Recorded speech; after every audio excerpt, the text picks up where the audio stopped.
thanks for taking the time to do this. I appreciate your time. How's your day going so far? All right, pretty good. I had another driving lesson today, so a bit stressful. Okay, how far along are you? I'm on my 6th lesson now, and I'm already on big roundabouts and dual carriageways, so learning fast. Are you enjoying it? Oh yeah. Is it because does anyone else in the band drive? Everyone. Yeah. Okay. I feel like the odd one out. You'll be able to share the responsibilities of driving the gigs then in the future. Yeah, absolutely. Yeah. How's 20? Sorry, go on. I was just gonna say, we'll make you do all the driving. Yeah. Well, how's 2023 been treating you so far? We're reaching about a month in. It's not too bad. It's just been very cold. Yeah. But can't really complain. It's January. Bit quiet on the gig front though. Well, yeah. Yeah. Is that through choice or is that just because there's nothing going? It's just the way things are, really. I mean, to be honest, that's not a problem exclusive to 2023. Like it seems like so what happens is half our gigs that we get during like this kind of season, I end up getting COVID or something like right before. We've had to cancel so many gigs because my immune system is rubbish. And I keep getting more gigs. It doesn't help that a lot of the venues around Oxford have closed down, really. Yeah. What is your gigging area, so to speak? So the band is we're based in Oxford. We do travel a little bit. So what's the furthest you reckon we've been for a gig? I mean, to be fair, we've not done that many. We did that one in Reading. Oh yeah, that's about as far as we've been. But yeah, it's just, so I guess this just general south, I guess, is our kind of area. A lot of the problem is because we're just off the back of COVID. Gigs are still thin on the ground even now. Like we'd love to have been doing a lot more, but it's just difficult. It is. I mean, for everyone, it is. This belief that 2022 and 2023 was going to be so much better, as it's been tough because of obviously a huge backlog of postponed tours, gigs, closure of venues, and costs alone. I mean, it's incredibly tough out there, and it's amazing because you guys have been really, really busy since your birth since 2019, which is stunning considering you barely got started before the pandemic hit. Yeah. Yeah. True. I think in a way it's kind of a blessing in disguise because we knuckled down and got 2 albums out of it, and really well recorded actually with John Mitchell. So yeah, that was good. Yeah, he normally would have otherwise, we think, would have been booked up, and then sort of COVID hit, and we were like, hey, do you think we could get some time? He was like, I have no clients at the moment. Take any time you want. So that was kind of lucky for us, I think, because people weren't coming, we were able to get in there. But yeah. Considering what an incredible roadblock that for you that was, that 2019 start, pandemic really taking hold in 2020 into 2021, what drove you to keep So Long Space Go actually moving? Because there's a lot of people would have just thrown a towel and said, well, this isn't going to get off the ground. So if I'm being honest, I think I've been trying to get this project together for a long time, and I can't even tell you how long it was, but it took me about a year to find an even Paul to start a band with. After going through so many just hopeless and not always awful, but also some awful people. So I guess I just kind of figured I'm not letting this go to waste, because I know how hard it is to find. I mean, like starting a band, it's kind of like when you go on Tinder and how for a reason kind of thing. It's kind of like that when you're trying to start a band. It's like if they're not already in a band, there's probably a reason for it. I mean, the great thing is I'd never touched a bloody drum in my life before I joined So Long Space Go. I'm a guitarist at heart, but I adapted quickly and learned to play the drums because that's what was needed, and I've done a really good job. But also, I can't pry them away from you. Like, so, Anina is our drummer, and Paul is our bassist, and they are both fantastic guitarists. They've been doing stuff together for a long time, and they wrote these like classical pieces that I really loved. You know, it was like really emotional, like, and there's no lyrics or anything. No. And yet, when I said, "So you guys want to be the guitarists?" then, and they were like, and like, no, I'm playing drums. You know, Paul's like, no, I'm playing bass. Like, I've done guitar. You know, so yeah, it's really funny. They're you know, you know, like I say, you two could be the guitarist if you wanted, but you opted not to. Yeah, have our little guitar battles. Yeah. Does that help then when it comes to throwing ideas back and forth, and that you've got multi-instrumentalists within the band? Absolutely, yeah. I mean, there were points when we were recording where we didn't have a lead line written, and I'd have a suggestion, or Paul would have a suggestion, and we'd throw it into the ring, and you'd be like, "I love that. That's great," and you know, just throw it in, you know. Yeah, it's been really good. Like, you know, bouncing off each other with ideas and stuff. Because, like I say, I'm primarily about the lyrics. Like, I'll write underneath it, but the finer points, like a lot of that is these guys or John. You know, when I put the song forward, it is quite bare bones. You know, it needs those needs those like lead parts and all that. Yeah. No egos. You're able to keep. Well, you're basically able to share this. Yeah. Fantastic. I mean, it's fascinating as well because you did already touch upon it, but of course, 2019, 2023, that's only 4 years. There's not much time, but you have had Stranded already. That was released in 2021. Do you think that got the attention it deserved considering its release? Obviously, pandemic period and getting anyone's attention these days is incredibly difficult. Do you think it got the attention it deserved? To be honest, I don't think we really perhaps we didn't push it enough. No. Like, I was basically of the mindset that, like, I want to get an album recorded, you know, but basically I just wanted to do it really quickly. You just want to get your song. You've been sort of sitting on them. Yeah, I mean, some of them I've been sitting on for like 10 years or so, you know what I mean? So I was just like, sorry. So yeah, it's just like, I don't know. But I was so keen to get that, like, I mean, we could have sort of gone, you know, recorded a smaller number of songs and done more promotion.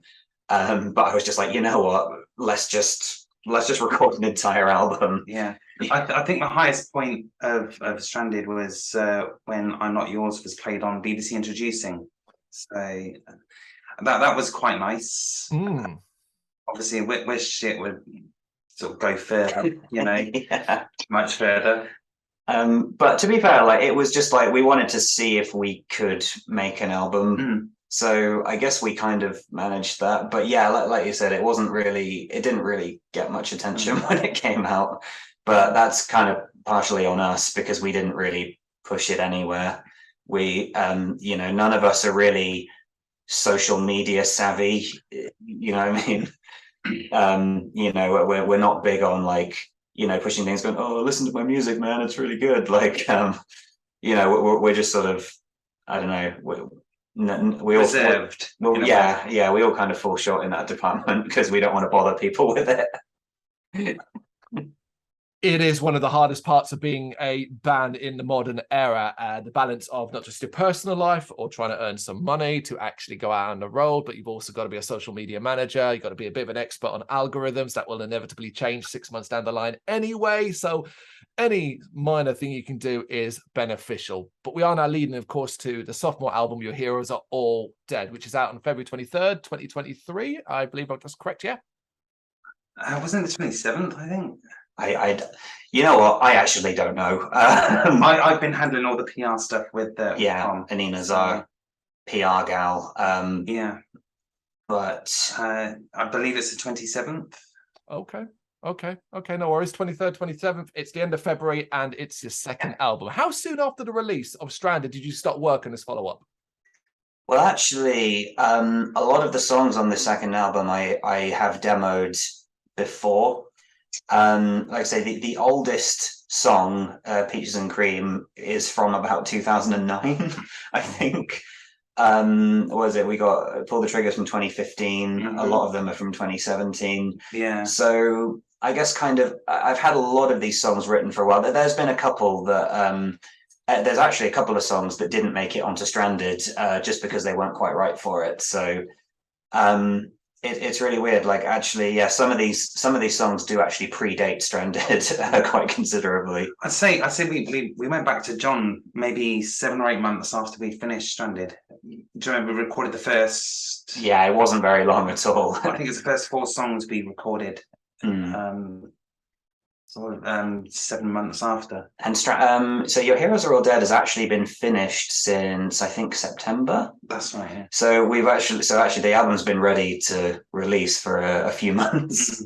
But of course it's the thing. I was so impatient to get Stranded out, like, and I'm having to stop myself, this time. If it were up to me, it'd just be straight out there, no promotion. So here you go. Yeah, it's actually me who insisted on doing the whole PR stuff. I thought, we've put enough money into recording this. Why not go the whole hog, put a bit more money in, try and get it the release it deserves, and just get some ears on it, Because of course, as well, the exciting thing is for listeners who may discover you through Your Heroes Are All Dead, we already have Stranded as well available that may have missed the first time round. So 2 albums worth of material that clearly share a connection as well. Considering all of that, though, then did you have a clear vision of what you actually wanted the second record to actually look like when you first decided to go on the recording process? Yes. When I write, I mean, obviously I do write individual songs, but I write albums primarily. So there is always a connection there. There's always a callback there. I'm quite meticulous when it comes to actually what goes on the album and where it goes and the flow of it. So yeah, I mean, yeah, I definitely had a sort of a clear vision of, there are some songs that can, are maybe just songs, but there will always be a running theme. And that's kind of what Stranded has it, but Your Heroes Are All Dead. Definitely, yeah.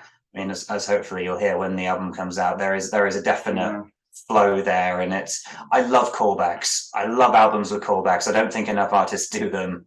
Even though lots of artists do, I think I don't know, it's just one of my favorite things about albums. I think another point, so when we were recording this and choosing which songs to go on it, we wanted it to sound just that little bit heavier than Stranded, Yeah, so there were a couple of songs like for example, Peaches and Cream, one of the singles we released, like that wasn't going to go on the album because I wrote it when I was 15 and I was like, I think I've kind of moved past this now, and these guys were like, no, it has to go on the album, it's one of the best songs, get it on there, kind of thing. So yeah, I mean, so the rest of the band have had some influence on sort of what goes on it, because we actually we probably had sort of 15 to 20 songs we could have put on Your Heroes Are All Dead, and we sort of whittled it down to 12. Yeah. How did you whittle it down? What was that process like? Was it easy? It's basically just trying to figure out. So first of all, asking the band on their opinion, which songs they think fit, which songs they think don't. There's a lot of factors at play. I've actually, shown demos to like friends and family and said, which of these songs do you like better, kind of thing. So yeah, I spend a lot of time thinking about this kind of stuff, really. Oh, the arguments in the practice room. Oh, no, I want this one. I want that one. No, I want this one. Yeah, these guys probably think I'm a bit neurotic sometimes because I'm constantly like, and I've drafted and redrafted like the lineup for the album. I was like, how about this one? How about this? And it was the same with Stranded. Like, bloody hell! It was like the week before, wasn't it? And you were still changing the song lineups and all the rest of it. And this is well beyond the point where everyone's like, we don't care. Like, do you think overall it was quite a? Do you think overall it was quite a smooth process, though, the creation of Your Heroes Are All Dead from beginning to end? Yeah. I mean, the actual recording process I really enjoyed. And like I say, I'm not too worried about changing things on the day. We've had songs where I've literally like, oh, I don't like these lyrics. I'm going to come up with, you know, I'm going to replace the lyrics, and I'm there just before we're recording it, trying to write the lyrics. But I like that environment. I thrive in that environment. Altogether, though, it was a pretty speedy process. Yeah, I mean, you get into the zone when you're like writing and recording, I think. And once you're in that zone, it's everything, it just happens. You know? falls into place. Yeah, everything falls into place. And it is like a jigsaw puzzle. Like every song is kind of, and that's how I write songs. I piece them together like a jigsaw. So yeah, it's nice. Well, it is lovely to hear that it was that kind of process for you, that experience. But individually then, what was some of the more exciting things about working on this record?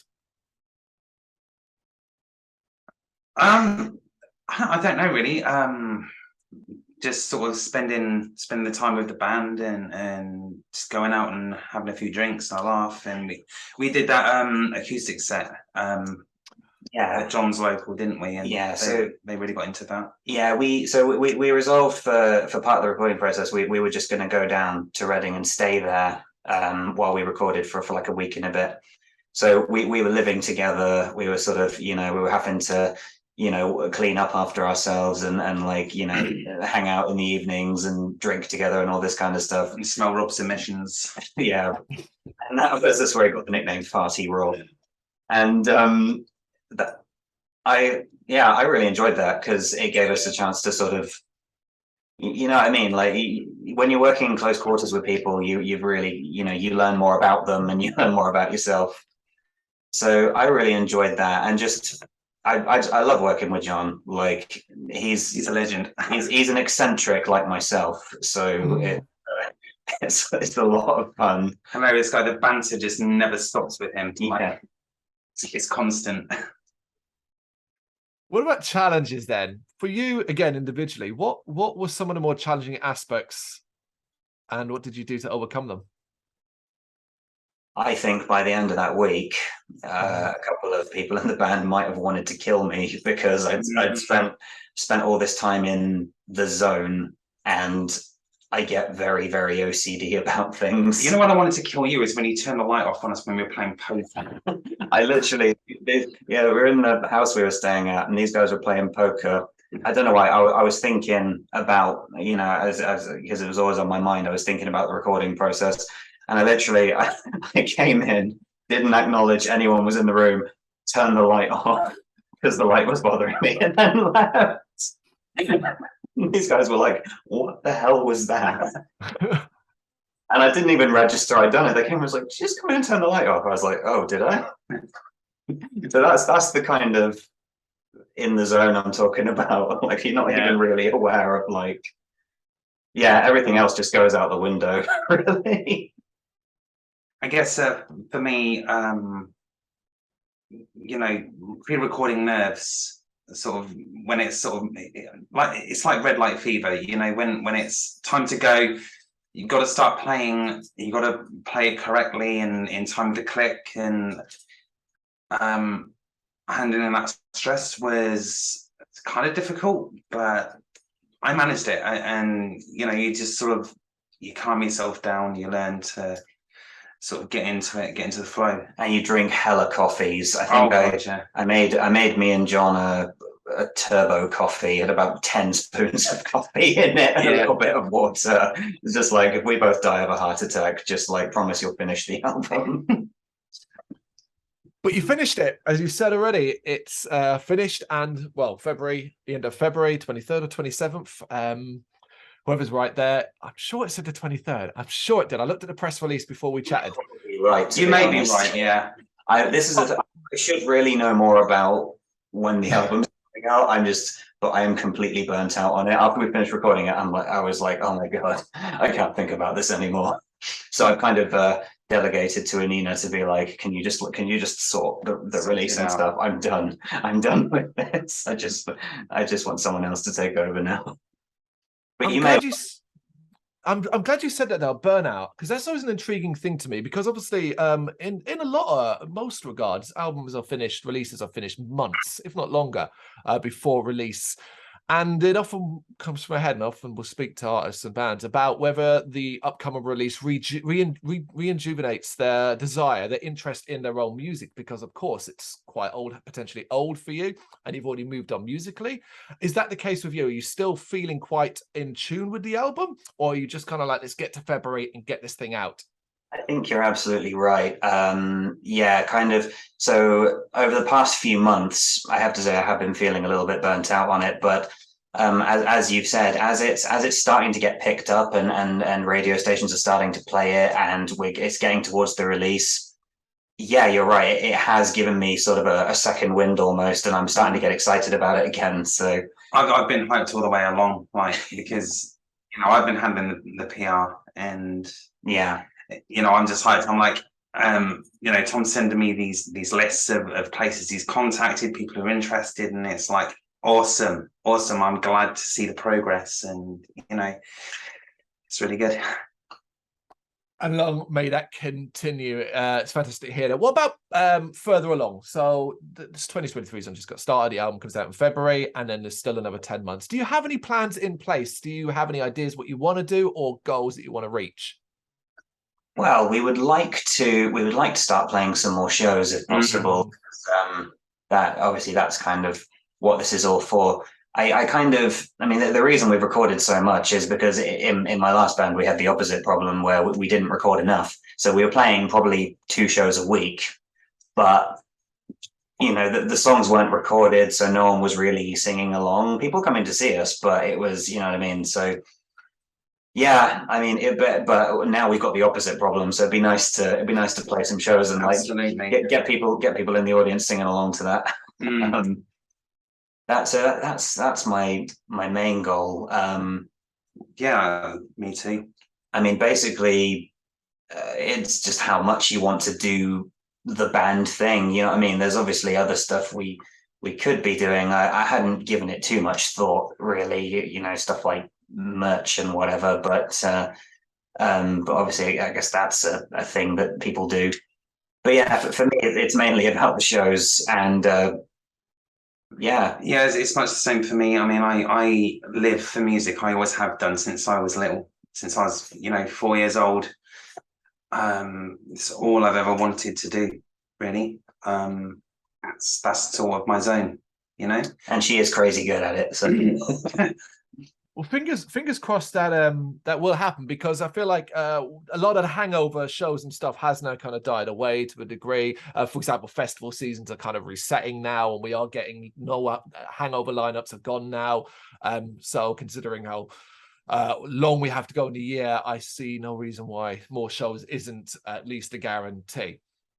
Before you go, we now do a section called Quickfire questions. So this is pulled from around 200 questions, 10 random questions thrown at you, either or, for the most part. And it's up to you how you want to answer them. You can keep them short, you can keep them long. It's entirely up to you. Some are very, very nonsensical, some are a bit more serious, but we'll see how we do. Starting with number 1 then.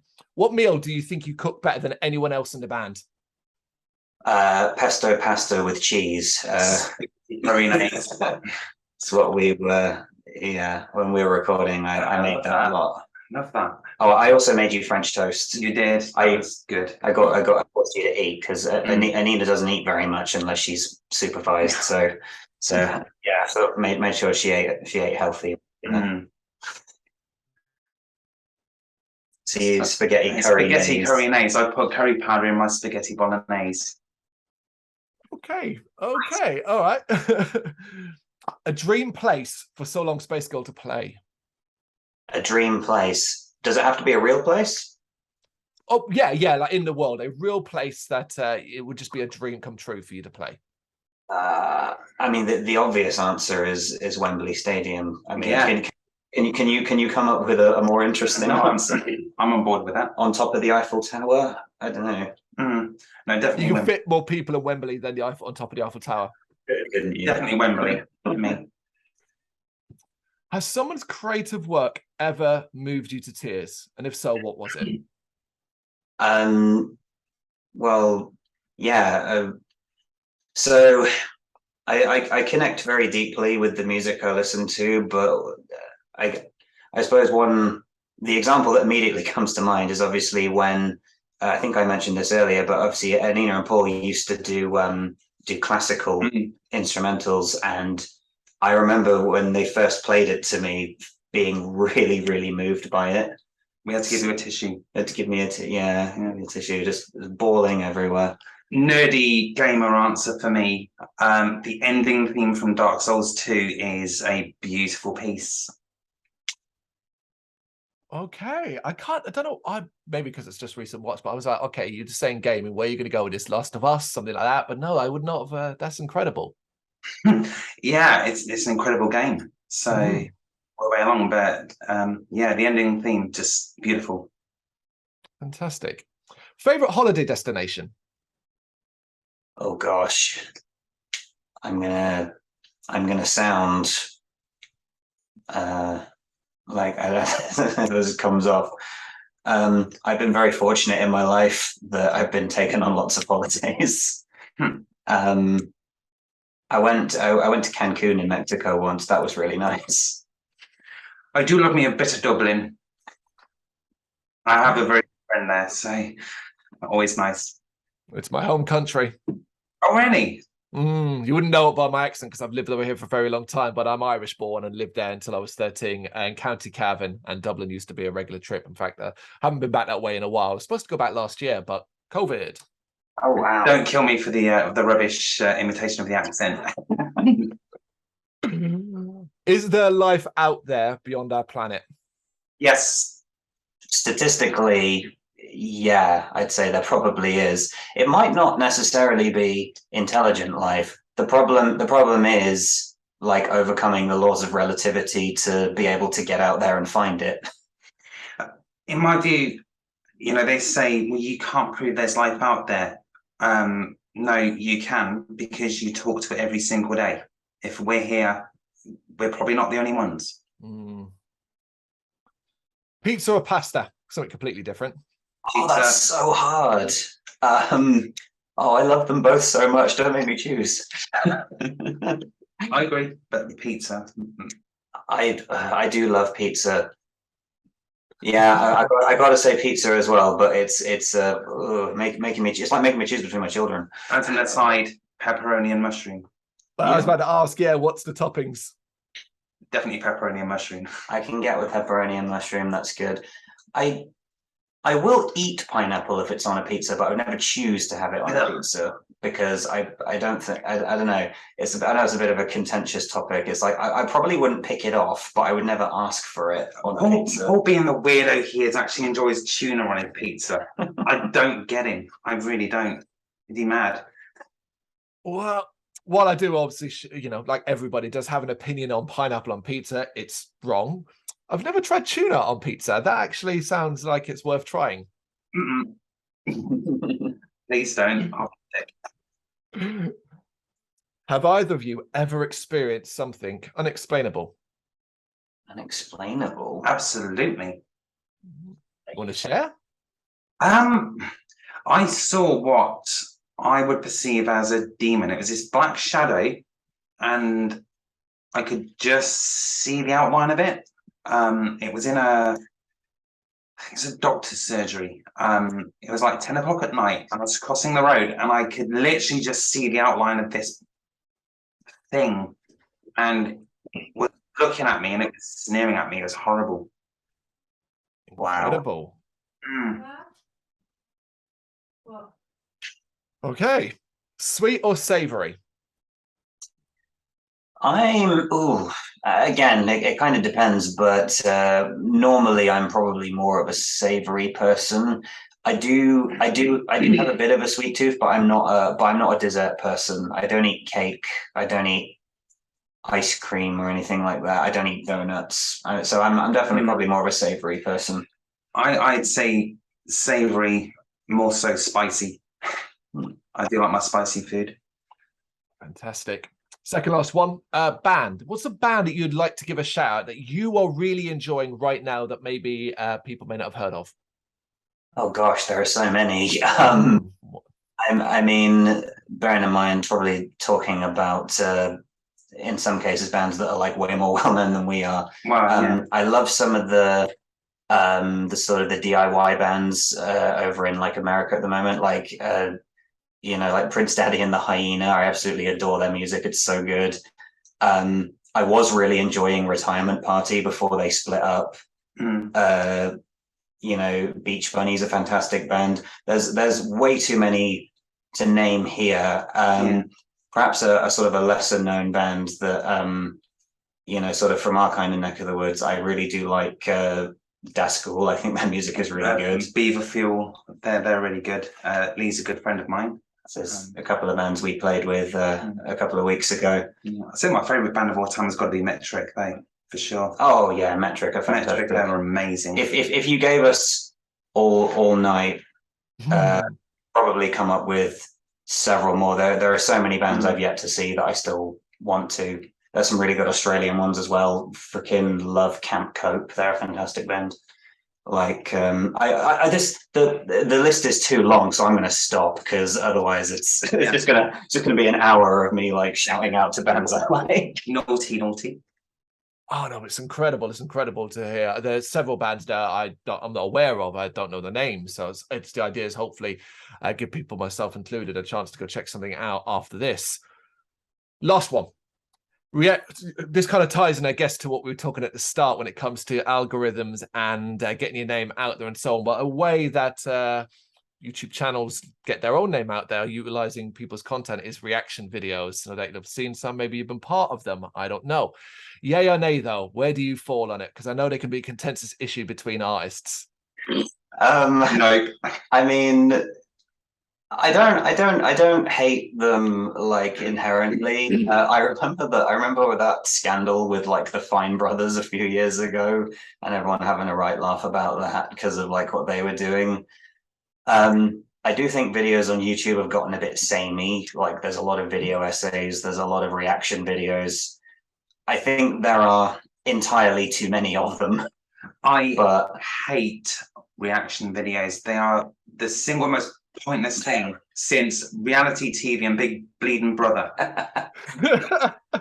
But I mean, if someone was to do a reaction video of our stuff, I probably wouldn't.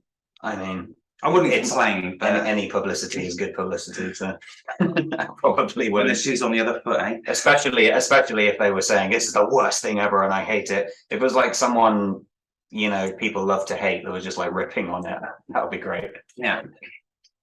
Well, you have set a challenge there, as we do them occasionally, myself and another member of the channel who's got a different, similar taste to me, but certainly leans towards a heavier style of music. You have set a challenge. I am telling you now, we are going to do one of yours in the future, 100%, and it's going your way, and we're definitely doing it now, 100%, just because that is too good. Amazing. Awesome. So long, Space Go. I really appreciate taking the time to do this. Want to give it a shout again. You hear us are all dead. End of February. We'll repeat it again, 23rd or 27th. Check the date. It'll be in the actual description what the actual date is. But end of February, your second album. Really excited to hear it. Can't wait. Thank you again so much for taking the time to do this. Thank you so much for having us. Thank you. Thank you very much for watching. If you liked what you saw, please help us out by giving us a thumbs up and hitting that subscribe button. If you really liked what you saw, consider donating to keep the website and channel running by buying us a coffee via our coffee page or picking up some merch from our Big Cartel store. You can check us out on gbhbl.com as well as via our social media, Facebook, Instagram and Twitter, as well as listen to our interviews via SoundCloud, Apple Music and Spotify. Just search for GBHBL. Games, horror and heavy metal. What else is life for?